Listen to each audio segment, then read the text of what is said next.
Istighfar salah satu daripada raja di kalangan zikir-zikir. Membanyakkan istighfar yang bermaksud, wahai Tuhan, ampunkan kami. Kita ada masalah kerja, banyakkan astaghfirullah. Masalah rumah tangga, banyakkan astaghfirullah. Kita ada masalah adik-beradik, banyakkan astaghfirullah. Kita ada masalah perniagaan, banyakkan astaghfirullah.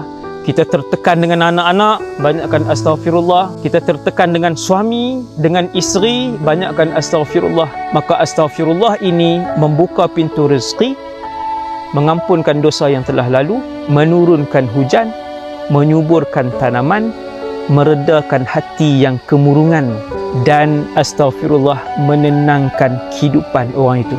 Beramallah dengan raja zikir ini tuan-tuan, insya-Allah. Seperti mana Allah menjamin, Nabi menjamin, saya juga berkata dengan pasti, insya-Allah zikir ini akan mengeluarkan tuan-tuan daripada 1001 permasalahan yang sedang dan akan kita hadapi.